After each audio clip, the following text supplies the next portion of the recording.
Hello, hello, and welcome back finally after all this time, because I know you've been waiting impatiently to the Jeff Antonio Show. And today we have a very special guest.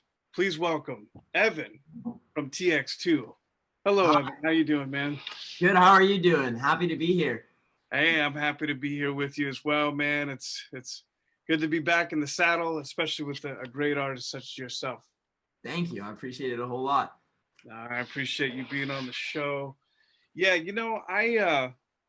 I found out about your music probably the last few weeks, and sometimes when a discussion for artists to have on the show, you hear new music and you say, well, it's pretty cool. Yeah, yeah, yeah.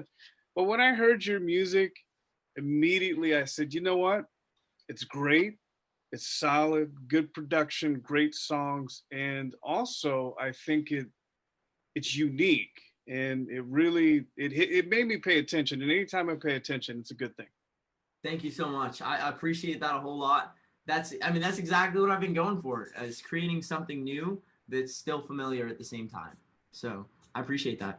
Awesome, awesome. Yeah, I think that there's so many good artists out there, but the ones to me that really stick are the ones that really is something familiar about it, but at the same time, there's something that's like, wait a minute, wait, they're doing something different there. They caught me, and Yeah. that's what I heard in your music. It was like I heard this really cool hip hop influence, and then I heard this rock thing, and then I heard this really cool guitar solo with tapping. I was like, oh no, he did it, man! It's cool. Thank you, man. I appreciate it a whole lot. I actually started my career as a drummer, playing with a rock band. And then I ended up becoming a rapper because rapping's like drumming with words. So it just came naturally. Had a rap career through high school, and then I decided to bring it back to rock and rap. And then that's how I got that sound that's familiar and new, is blending the genres and making the most authentic music I could. That's awesome. Yeah, that. So take me back, man. Let's journey back a little bit. Let's start from kind of the beginnings and get our way to where we are today. I mean, growing up, music wise, when you were a kid, what was that first connection with music where you heard a particular artist or bands and you said, man, like I can't get that song out of my head, or I love what they're doing. Yeah. So, um, the first ever album I listened to was American Idiot by Green Day, which has been my favorite album of all time. And as you can see in my music, it reeks of influence. Now, when I was 5 years old, my mom wanted my brother and I to bond. I have an older brother who's 2 years older than me. So she gave him a guitar and me a drum set. And we ended up, both getting good at our instruments at a very early age. And that allowed us to play in a band together, which is why my brother and I are like best friends. We grew up together. We played in a band, and this band ended up like taking off. We had like a momager in middle school. My brother actually got to open up for Train in the Plain White Tees, with as part of this band. I ended up joining a little bit later. But when I came in, we were playing. We played like a stadium show at the Eagles, like the Colorado Eagles. We played like we as like a halftime show. Um, we just played shows all over Colorado, and that's where I got the performance bug. I could not live without performing, and I can't imagine anything else I'll do in my life. So that's the roots of everything, is starting with the rock band. That's great. That's great. Yeah, Green Day is a great band, and once again, unique, great songs. I don't think I've heard a bad song from them yet, but they're a solid band, and I could see how that hit you, and I could see how that pushed you into it because they're good. Yeah, absolutely. Absolutely. And it's especially at a young age when you're in like middle school, that's where you have that like angsty feeling, so like it resonated with me. Now it's basically what I'm doing for life. That's awesome. Yeah, yeah. There's something about it. When an artist does their job right, and you're just living life, and you just hear their music, and it's just stuck in your head. That's when they got you. Yep. That's when they got you. Yeah, that's when they got still my favorite album. Still listen to them all the time. Yeah, yeah. They're fantastic. from Brain Stew to, I mean, American Idiot to what up, Boulevard of Broken Dreams. Yep, it's Killer band. And their new stuff too is kind of a little bit more on the funky side. I know that they were a little bit influenced by Prince, and it sounded pretty cool too. you listen to their new album? I haven't heard the album, but I heard the single or one of the singles. I was like, man, that's cool. Yeah, They're I putting, was really impressed. You know what? I props to them. Every band has to evolve. I've evolved as an artist. Drummer, rapper, rock rap. Now everyone you can see in the industry is slowly changing their sound because you have to. you have to, and I also think that there's been no better time to be an individual artist ever before. I feel like a while ago, it almost seemed like you had like, well, you're rap, so you're rap, and you're in that box. No, you're a rock guy. So, and now it's just like, I don't know. It seems more open. I mean, what's your take on that? I don't even believe in genre anymore. I think that there's the example of Old Town Road, the one that everyone goes to and uses with Lil Nas X combining country and rap, right? And before that, there's been examples, Little Peep, who combined punk and rap in a different way, a completely different way. But yeah, I think that music, in my opinion, the reason a lot of this is happening now is because new genres has come over the years, right? Punk came out in the 70s. Other genres have evolved since then and been created. And right now, I think in the last year, we've come to a kind of a stagnant point where there's not a lot of new sounds coming. So something had to erupt. And I think right now, either you can see with a lot of artists combining multiple genres into one, because I mean, why stay in a box? People are always thinking outside of the box. And I think the next move for everyone in the industry is fuck a genre. Sorry, am I allowed to curse on here at all? Say what you please, man. Okay, I just wanted to check. But genre doesn't matter. Just make music for the heart. I think that's what people are doing. Yeah, I agree with you, and I'm glad that we came to this place musically. And I remember playing with Linkin Park back in the day, and that was radical, right? That was, oh my God, hip hop rock, and the whole and that and Limp Bizkit, what have you. And it was like, well, that's crazy, but it's really not that crazy. I mean, you can like multiple styles, you can blend them, and quite frankly, I think the audience wants it. That's what I think. Yeah, I agree. Fans of rock can get down with it. Fans of hip hop can get down with it. Yeah, I mean, it's not subject to one genre. So that's great. You keep it fluid like that, and you go with your instincts, because I think the audience feels that and they react to that. So take me back to, so you started playing drums, and your brother played guitar. Was there any particular drummer that inspired you that you wanted to play like? Yeah, actually, I was a big metal fan. So I liked Avenged Sevenfold, and there was the previous drummer of Avenged Sevenfold who died, the Rev. Was a huge hit. Do you listen to Avenged Sevenfold at all? Is that like? I'm briefly familiar. They've got a few going. Yeah. Yeah, they're dope. The Rev was a drummer who influenced me and someone that I always really looked up to. And then who I always have respected is Dave Grohl. He started in Nirvana as the drummer, and then he ended up creating his own solo career as well as a singer. Yeah, who knew? I mean, seriously, the talented man. So, yeah, no, I don't think anybody saw that coming. It's just like, he's a great drummer, but what he sings and he plays good and he writes. Right, a talent renaissance man. That's awesome. So you started jamming with your brother, and tell me about like one of the first shows where you guys had a sizable audience, and what that meant to you, what that felt like. Yeah, so one of the first shows we played with a sizable audience was at Avogadro's Number. It was a small venue in Fort Collins, and as a drummer, I was making all these faces while I was playing, and I was doing all these fills and things to just look cool. And I remember vividly every time I did something, the eyes were on me, and I think performing is the highest you can get without actually taking a drug. Right? Because you are the center of focus of attention from people. You command an audience. And, the greatest performers, they command an audience. They don't just perform, they they move the audience and they control them, right? So at that point, I realized that I have such a control and power over such a large amount of people that it's a high. And I think I've been looking for that high more and more, just like a drug, ever since performing. Most definitely, and man, I think you illustrated it dead on. It is like a drug without the drug. It's about as close as you can get.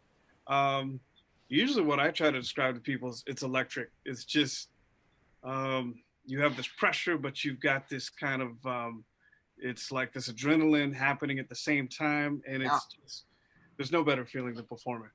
I agree completely. And the feeling too, which is awesome. Yeah, yeah. I mean, it's I don't know. I wish more people could have that feeling, and then they would know uh, how addictive it is to just be in music and perform and get out there. But it truly is electric, and it's just something that's it's like this fifth element or something. But it's awesome. It is addicting. That is the word for it. I'm still addicted, so I've been having withdrawals with, COVID, not being able to perform. So Yeah, yeah. I mean, I can only imagine. I can only imagine. Yeah. So, so you and your brother, you guys are doing shows, you're doing your thing, and I mean, was there a point in time during those performances where something clicked and you said, you know what, this is me. Music is going to be my journey. I mean, when was that? Tell me about that. so in middle school, when I was playing with this band, and I was strumming, I knew that I wanted to be in the music industry, but drumming wasn't what my heart, where my heart was. So the moment I started getting into rapping, and that was my freshman year of high school, I started. I mean, I actually played that same year. I performed my first show. It was an empty show. It was a completely empty show. The second show I played actually is an interesting story. I got booed off stage. I was a freshman. I was such a young kid at a crowd of a hip hop fest in a hip hop gig, and everyone was talented. I was so untalented. I was just starting off, and there's an art to rapping that I didn't understand, and I forgot the words that I was performing. People just called me out, but I still knew that that's what I wanted to do, and it became my sole purpose in life to prove everyone wrong and to have a flip around in my life and be able to sell out a venue. And it turns out 4 years later, right before I came down to University of Miami out in Miami, I sold out a venue. We were playing like a full crap pack show, and that was like a full circle for me in my life. Man, see, I love stories like that. I love stories like that. It's good for the audience, and I like it because I think a lot of times when the audience sees an artist performing or music videos or whatever, they come up with this story in their head, right? And they say, "Oh, well, he's just amazingly talented, and he's always just been this perfect, singer, rapper, artist, and things just they just go for him." You see, I mean, he just got up on that stage one day, rocked the mic, and but when you hear the adversity, you got out there, you did the show. It didn't go the way you wanted it to, but you didn't stop. You kept going. That is the thing. I was never born naturally talented. Like even with the drums, my parents had no musical skill. So it definitely didn't come from them. It just came from practice. Singing. I actually learned how to sing in the last 3 years. Shout out to my voice teacher, Kat Reinhardt. I went from not being able to sing Happy Birthday on pitch to being a singer now. Because through voice lessons and through the art of vocal technique. It's impressive that anyone can sing, anyone can do anything. It's just a mind over matter kind of situation. Man, man, that's see, that's character building, and it's just so true. And I think if more people knew that, they'd be inspired to reach great heights such as yourself. Because it's not easy, and I mean this goes across the gamut, whether it's music or sports or business, whatever you're going after. It doesn't just come to people and just oh, I'm gonna do this, and it's just the ocean is gonna part in the middle. Like, no, man, it's hustle, it's grind, it's hustle's grind, figuring out what didn't work, come back, trying it again. And so when I hear that, man, it lights me up because it's like, you see, what we have here is someone who refuses to stop, and people like that are gonna stop. That has been my life motto. Nothing. I'm a firm believer. Nothing can stop me. I don't. Do you know about the law of attraction? Yeah. Yes, Yeah, sir. I'm a firm believer. That has taken me to incredible heights and lengths in my life where I never thought I would be where I'm at right now, and all because of I believed I could. You know. Right on, right on. So, so okay, so you do your thing and you make that comeback. You improve your skill set. At one point, do you leave Colorado and you go to Miami? How did that happen? Yeah. So I ended up after graduating from high school, I needed to do something with my life. My parents really wanted me to study business, and they wanted me to go down the same route as my brother, be an accountant and all that. They did not. They were not in the favor of me taking the music route. But I ended up auditioning out at the Frost School of Music. It's a really interesting story. I auditioned as a rapper, not knowing really that there's never been a rapper at this school. And I remember vividly one of the teachers here, Carlos. He's worked with like the Beastie Boys, and he mentioned that he's like, I've worked with the Beastie Boys. I've seen what rappers can do. Now, can you freestyle? And so at the moment, I was like, yeah, I don't know what I was thinking. And so somehow a dumb move ended up getting me here. I started making fun of him in my freestyle. I was Yeah. like, I made fun of like the suit he was wearing in my freestyle, and then I was like, oh shoot, I should not have done that. But they ended up laughing and loving it, and I ended up getting a full ride down here. So my parents had no choice but to let me come here because the school wants me here, and they wanted me and another kid named Andre to start a hip hop program at the school. So now we're like the test subjects of that, but they're looking at maybe having rappers come to the school for music, and so that's what brought me down to Miami. This is the best opportunity I could find. Man, that's cool. Thank you. What changes would you say have you evolved through going from Colorado to Miami? I'm sure it's a totally different environment. Is the music scene completely different? Yes. Colorado is a big emphasis, or at least where I was from, Fort Collins, there's a huge emphasis on local shows. Um, and respect everyone who's in Fort Collins and who is part of that culture, because there's a culture of live shows and supporting that. Here in Miami, there's a big electronic scene. DJs and clubs are big, but I wish and my goal is to bring a bigger rock scene to Miami because there's definitely a rock scene. There's some great bands that have come out of here.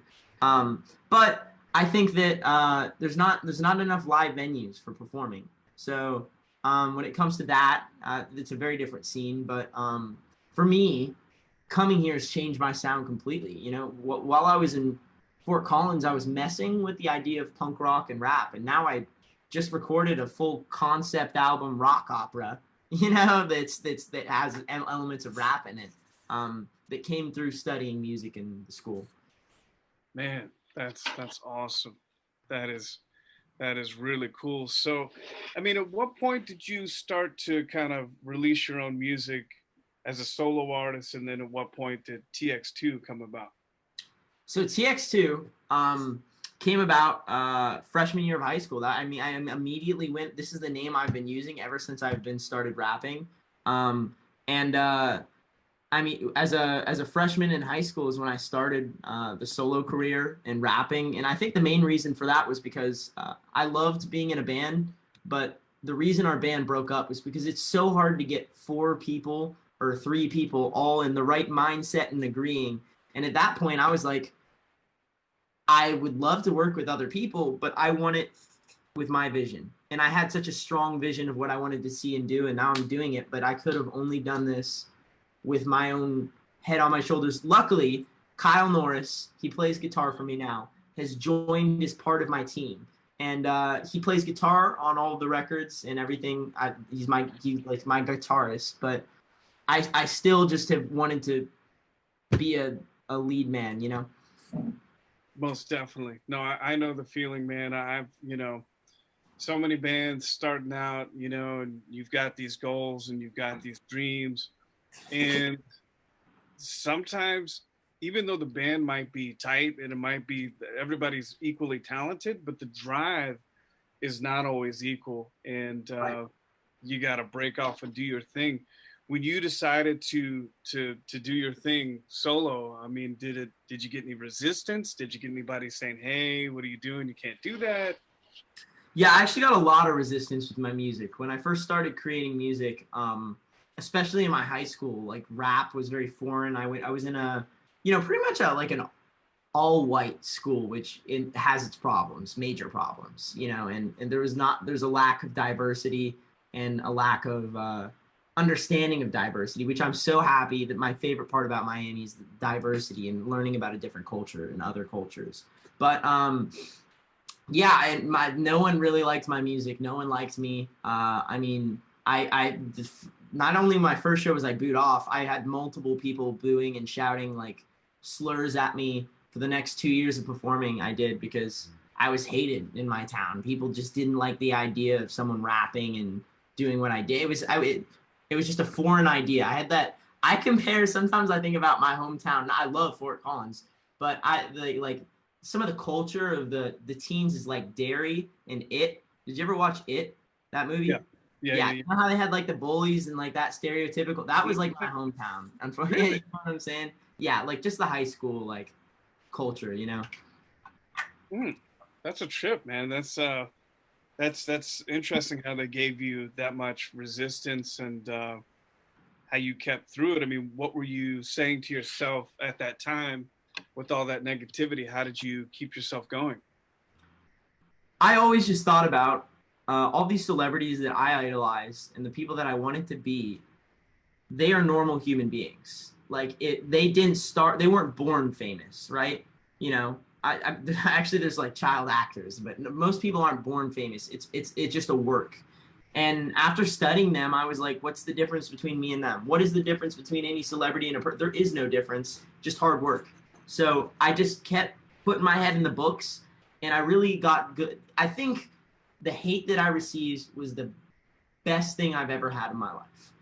The fact that people were saying such negative things fueled me that I don't think I ever would have been where I'm at without people telling me that I couldn't, and without people saying all of the awful things they said. I had to prove them wrong. So I'm thankful for them. I'm very thankful. I would not change a thing. Most definitely. I mean, those are some of the most successful people. Is you tell them they can't do it, look out. Right. Suddenly they will. Right. Exactly. Yeah, that's inspiring. That's really cool.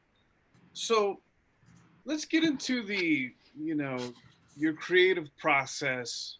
Everybody's got their own process of writing songs or recording or producing or what have you. I mean, what is your process in getting into a song? Do you have an idea in your head ahead of time, or how do you get into that? Yeah. So I usually have an idea ahead of time.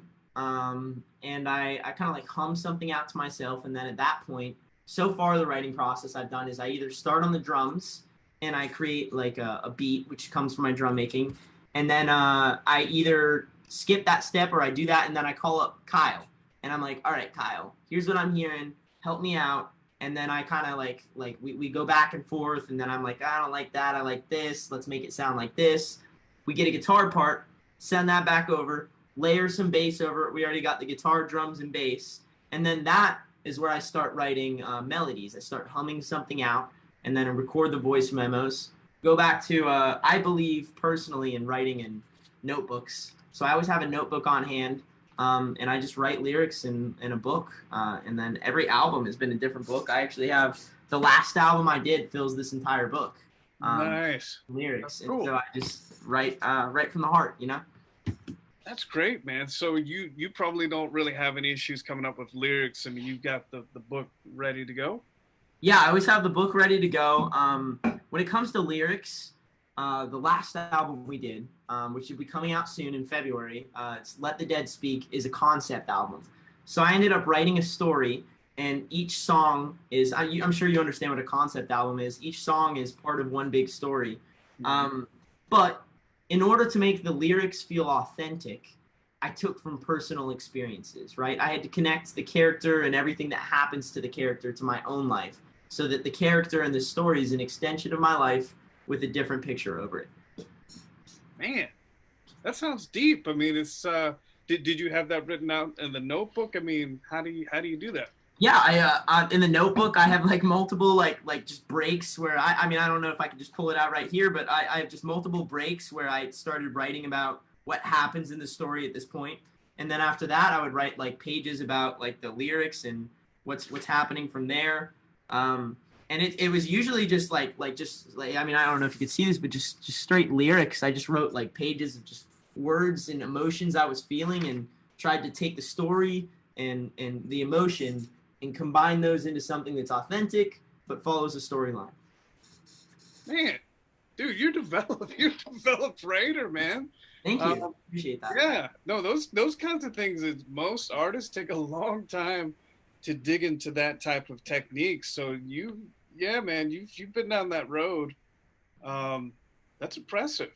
Thank you. I appreciate that. So you're probably never short on lyrics, or no. No, I've never. Sometimes when my life isn't interesting, I have like a little writer's block for a few days at a time. But otherwise, no, I usually can. I've led a very interesting life, and I've been fortunate enough, and I force myself to live an interesting life so that I always have something to write about. Most definitely, most that's man, that's really cool. So you got the lyrics in the notebook, you do the beat, you got your boy, he does the guitar, you kind of guide him on how you want him to play, and then you get it till it's about right. Um, at what point do you know the song is complete? Because as you know, as an artist, you can you listen to it and you're like, no, let's go back, change this, and then you hear it again, like, no, no, no, no, no, take out that vocal, no, that ending, no. At what point do you stop and just say, you know what, this is what it is, and I'm gonna release this? So, the way we went about the last album, and I guess this is my new writing process, is I use Logic and I produce my own track. I record and do everything myself except for the guitar. And then I have a demo and I take that to a studio and have session musicians come in and perform and make that actually happen. But for me, I know a song's done when I don't hate it. I'm a very self-critical person, and so I usually every song I write, I'm always like, I hate this, and then eventually I'm like, okay. The moment I'm like, okay, I see what I did there. That's where I'm like, all right, this is a demo. Send it to the studio. And so I just think when something feels authentic, when it feels full, there's no space that's unnecessary, but it's not too full where I hear things I don't want to hear. I think there's just a feeling you get that the song is complete. I'm ready. Most definitely, most definitely. So from there, I mean, how do you usually do your releases? Do you have like a schedule of releases you try to keep up with, or you have an album done and you release a track at a time? How do you get it out to the fans? I'm just actually realizing for the first time why albums take so long to come from artists. Like the period between. So right now I'm working with a manager and a team, and we're planning out this. I mean, this album that I did has been finished for the last like year and or so, and we just released the first single, "When I'm Down," the one I believe you saw with the music video. Mm-hmm. And we have another we're releasing next month, but yeah, there's it's all about PR and planning, like when to do these releases. When is the best time for this release? When is the best period between the releases? We've decided on a month between these two releases, and then we're gonna release the album in February.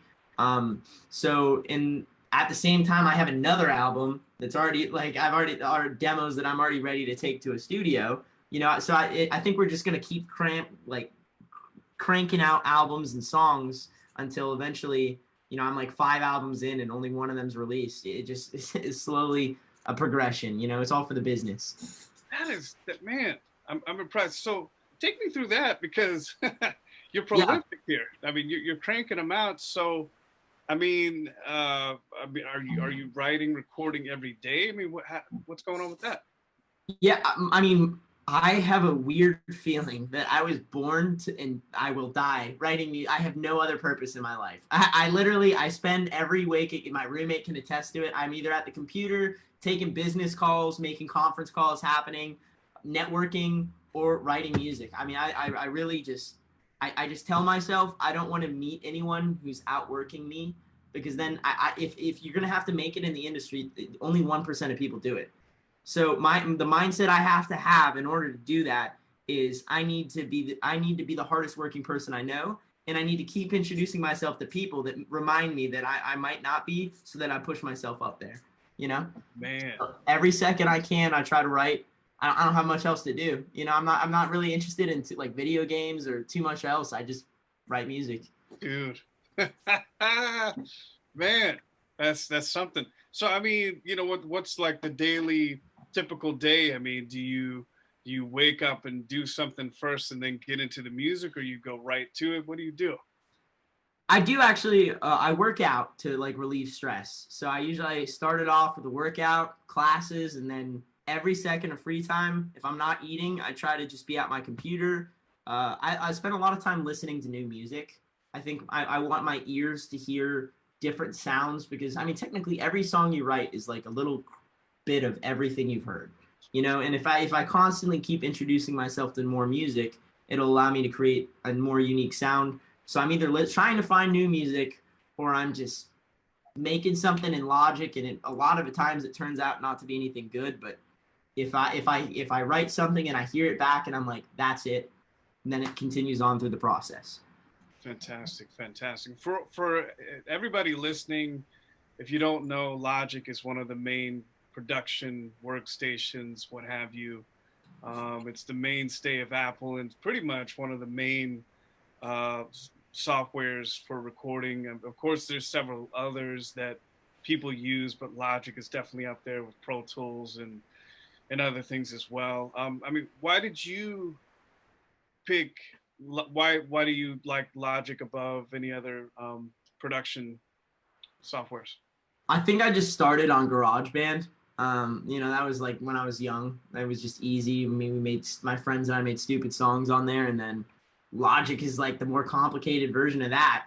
So it was just like the next step up for me, and it just feels comfortable, you know.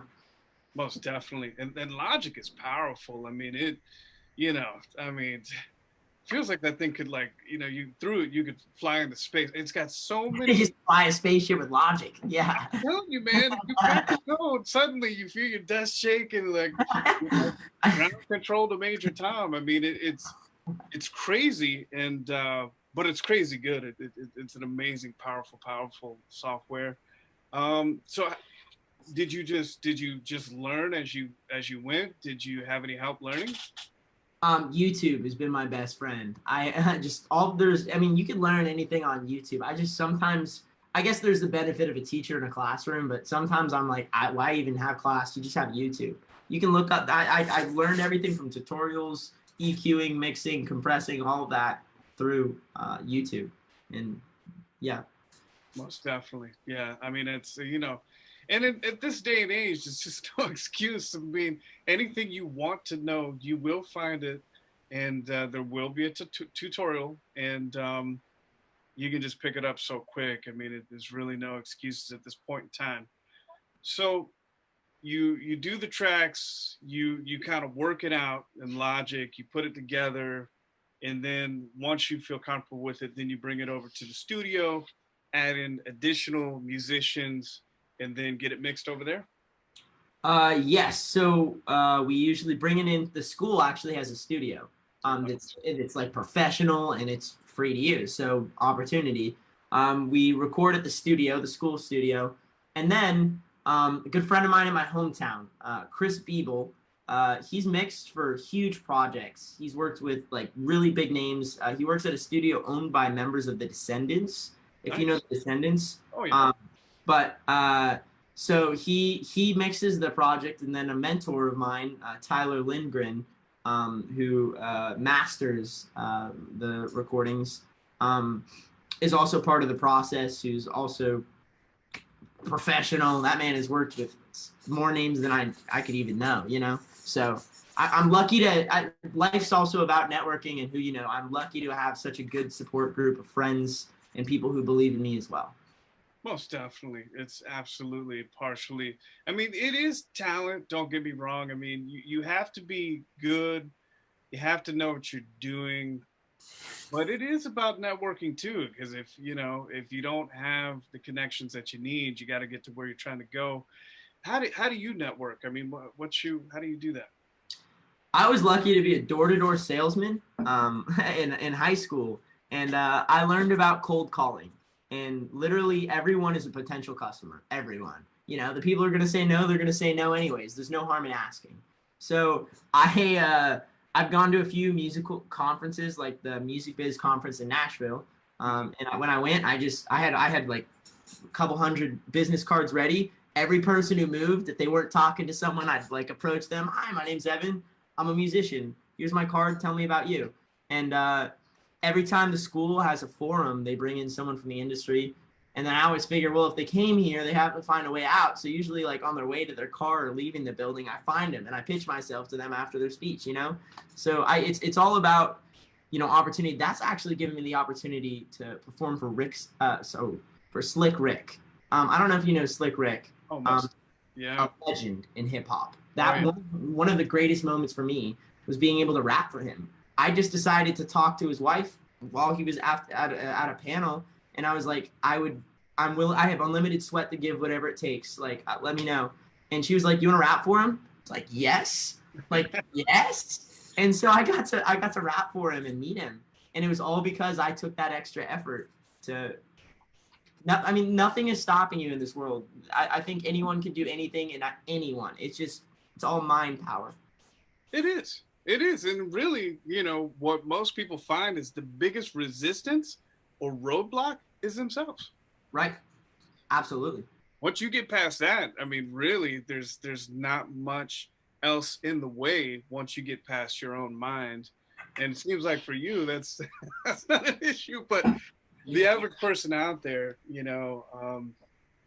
they second guess themselves. I mean, I'm sure you've seen it too. I mean, but I've seen so many artists over the years that they doubted themselves or whatever. And sometimes they were an amazing talent, but they just couldn't see the vision. I mean, have you seen that with other artists? Yes, absolutely. I mean, I've seen that with myself too. Early on when people were really, it wasn't just an easy road. I've been through so many ups and downs, and I think that's part of any career. I've met a lot of people who've had the same experience. It's just putting your art in something that you created out for the world to have opinions on is scary with the thought of that, because you should always have criticism. People will criticize your work, but just what matters is that, I mean, I think about, sometimes nothing matters if you really think about it in life. Not like all those little things that you always overthink, what do they mean in the big picture? you know just send it. That's been the process that has gotten me by through here. Yeah, most definitely. It's just you just got to break through it and just go for it. And you don't know until you try. And if you slip, you'll learn, Right. and you pick it up from there. So tell me, a lot of artists in this modern era, you've got two type of vortexes, right? You've got your creative space, your songwriting, your production, the lab, so to speak. Then you've got your audience, which is, it's such a personal thing these days. I mean, long gone are the days of the mysterious rock star, and no one really knows if he's really real, and all of a sudden it's like it's much more about a one-on-one relationship with your fans. I mean, what do you do to stay on top and stay in touch with your fans? Yeah, I mean, at this point, I don't see fans. I obviously, with where my career is going, it'll be hard to keep this, but I'll find a way. I don't see fans as like fans. Like, it's not a market. This is like my friends and family. And Right. it's people who I haven't even met that are my friends and family that some might consider fans too. Because anytime someone sends something to me, I always try to respond. I just need to always remind myself, and I think any artist, whatever your level is that you're a human being, and everyone is a human being. Treat everyone with equal respect, and I think that's the key. Whenever someone comments on my pictures, videos, everything, I always try to respond, because, I mean, first of all, they're taking their time to support me. The least I can do is support them back and let them know that I appreciate their support. That's what I do. And the people that don't do that just really rub me the wrong way. No one is more important than anyone else.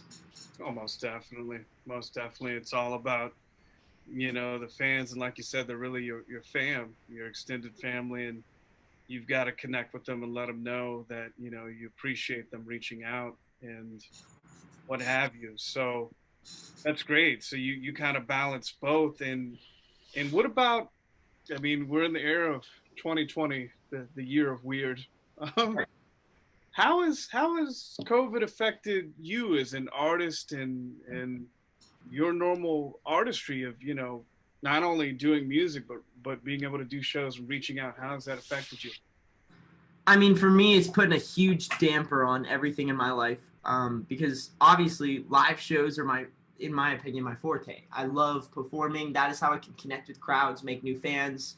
At the same time, networking. Right? It's harder to approach someone and give them a business card, but no one wants to touch you anymore or be around you. So, it's kind of been a shot to the leg, right? But the good news is, a shot to the leg doesn't kill you. At this point, I'm evolving and trying to figure out a way, which I believe we found, with music videos and focusing on social media. That is my way of dealing with COVID. I think that it's been a shot in the leg, but there's always a workaround. So right now I'm just trying, my team and I are trying to find the workaround, stay on social media, release music videos, and just focus on content because that's king right now. Yeah, most definitely. And the thing about it is, I think the more that you're putting out there during this era of lockdown or whatever you want to call it, um, is you're doing a service to people out there, to your fans, and to anybody that you're reaching out there, because we don't know what they're going through, how they've been affected by COVID, and they might be going through something horrible, something terrible, and you serve as this entertainment that you could help them. You could help them through their day or through their year. Yeah. Seriously. No, I know. I agree. It's for me, the reason I created music was because when I was at a really low point, I had artists that I could look up to and like role models. And so my goal as a musician is to be someone that people can look up to. Like you said, you can make their day. You can help people out like in these hard times. My goal is to do that. That is the purpose of my career at this point. Man. So, going back to, you said that you've had a lot of, challenges and ups and downs. And like I said, I love to bring these into the interview because there's just a part of human psychology that says, you know what, TX2, man, he's just on a roll. He's just got it like that. He hasn't been through the rough stuff. Give us another example of something that you felt kind of pulled you back in your career, or some kind of setback, and how you went right round and just kept on moving. Um, I think the biggest well, besides I think COVID has been a huge setback, right? And the other, I mean, the two biggest setbacks have been the ones we've touched on. And I think just in high school, there was just a period where literally I would upload a video and I'd have like 60 people telling me to like kill myself in the comment section of the video. And that like this is the worst thing that they've ever seen. I think I went through such a dark phase with so many people hating me that I haven't had too many like bumps after getting through that. I think right now the biggest difficulty I'm in is where do I go from here? But Mm, nothing that I can't manage. I feel like we have a good hold on that. I can't really think of besides that point and besides COVID, any true hardships with the career so far. But I know they're coming. I know they're coming. you're ready. You're ready for it. Ready. Yeah, absolutely. It's mind over matter. You can throw anything my way, and I'm ready for it. That's the mindset to have, is getting into it and knowing that you're gonna have bumps in the road, and just say, because I don't know, and I don't know about you, but a lot of artists I've known, it's like sometimes they're in a dream state, and that's part of being an artist, is that you kind of, you know what I mean? It's like you you got one foot kind of in the clouds, Yep. and but it's part of why you're creative, right? Because you're reaching for something that's like, it doesn't exist. It's going through you, it's coming out of you, and it's just like, so you're partially up there in the cloud. But sometimes I think because music artists are a little bit dreamlike, they don't take the punches too good. Seems like. Yeah. Yeah, I would agree with you. I've seen a lot of musicians who it's it's easy to take things personally. It's very easy to take things personally, but you just can't. You really life has ups and downs, and I music's like any other business. You know, most businesses fail. Most musicians unfortunately fail, but all that matters is you get back up. Most definitely, most definitely. So take me through when I'm down. What was the Yeah. inspiration behind that? How'd you come up with that? Awesome. I've been waiting for someone to ask about this. So when I'm down is it's the fifth song in the album. And so the story of this album, I'll let you know a little bit about the album, is that basically the protagonist is a troubled high schooler who goes to a party, and at this party, he an accident happens, and the high schooler ends up dying and comes back to life, and he comes and his whole goal is to get revenge on what he did. So the song "When I'm Down" is about after the protagonist has killed the people that did him wrong. He's talking to their bodies in the car, and so the verses are his exact words on exactly what he's saying to the bodies, and he's going through the regret of I killed someone, I took life off this earth, and he starts wondering about like how their families will be affected, and then the second verse is about like this like coming to peace with everything that he's done and that he's trying to justify his actions. So the chorus of "When I'm Down" is "You kick me when I'm down, I've lost my bearings." Basically, he had been hurt in such a way that he felt lost, and this is his way of getting revenge. So that is the lyrics of "When I'm Down." For me, that connected to my life because there's been a point in my life where I have been, I had been bullied. Not that I ever did anything like the character in this, but it's kind of like things that I had felt but never said. That is a lot of "When I'm Down" in the verses. Is my feelings towards things that have happened towards me in the past. Man, it's really cool. It's almost like you see a movie, you have a movie in your head, and the song is about the movie, right? Exactly what it was. Yes, and if you watch the music video, in the music video, we outline like the story of this album. Kind of the protagonist comes back from the dead. There's the scenes of me driving, or the character David in this album, driving with the bodies, talking to them, and so it was so cool to see like my vision come to a visual, come to life. Man, that's really cool. Tell me about "Evil Within." Evil Within. Okay, so that's a song I wrote my freshman year of college. So that was 2 years ago now. And I wrote it at 3 a.m. It was 3 a.m. I had woken up at like 2:45. And I was like, I cannot sleep right now. I need to do something. So I just went on YouTube, started finding songs, and I was listening to all of these rappers who were just flexing their lyrical ability.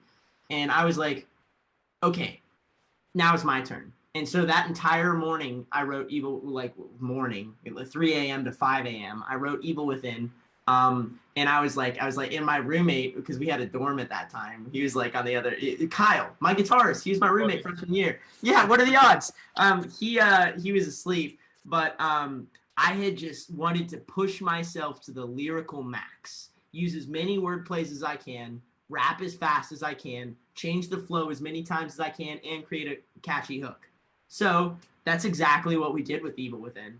And to me, that was like, I felt like this like evil presence at like 3 a.m. that like it's kind of like guided me through the writing. But yeah, it's kind of out there, but it ended up working, and I don't, to this day, now that especially that I've taken this rock direction, it's gonna be really hard for me to ever top my rapping on that song. I have not written a song to this point that is flexed as much as that. Now I focused on the songwriting, but that was to me just my peak of lyrical skill in a way. Oh, dude, definitely, dude. When I heard that, I was like, whoa. Like, he's really going at it on that one, man, because it was just like, da da da da da da da da. I mean, it was like, whoa, man. He's on it. He's on it, Thank dude. you. I appreciate that. You're welcome. You're welcome. So tell us, what do you have coming out that we can look forward to? Yes, so we have another single next month and a music video, end of October. The second song off this album that is actually the follow-up in the story. It's the sixth song. Well, it's the sixth song on the album, but the second song we released. It's the follow-up to When I'm Down. And in my opinion, this is one of my favorite songs off the album. It's the most dynamic and the most catchy. We have another music video, that single, and then we have the album coming out in February, which I'm so excited for. So, I mean, we also have a merch store opening soon. I'm excited to get some merch out to the public. Um, there's a lot coming. I'm excited for the rollout of all this. Man, it's exciting, man, and it's inspiring to see your energy, man. When you see an artist lit up, man, it's just like, dude, it gets you moving because that's what it's about. I think it's energy, inspiring energy. That's really kind of what music is. So tell us where we can find you online and all your socials. Sure. Okay. So if you look up TX2, the letter TX2, um, on YouTube, Spotify, Apple Music, Instagram. On Instagram, it's TX2 official. But on all those platforms, you can find my music. If you want to check out the new music video that I was describing, it's When I'm Down. That's on YouTube, and everything is just under TX2. Right on, right on. Well, ladies and gentlemen, once again, this is TX2, and we've been talking with Mr. Evan, and it's been an honor and a privilege to talk with you, sir. Like I said, great music. You definitely want to check him out. It's something different and it's something original. And anytime that you've got that combination and there's some good songwriting, great vocal performance, yeah, check this dude out, man. He's on his way, and I believe in his stuff. And I want to say thank you so much for being on the Jeff Antonio Show. Thank you. Thank you so much for having me. It's been a pleasure, and I'm inspired by you as well. Thank you. Thank you. Take care. You too.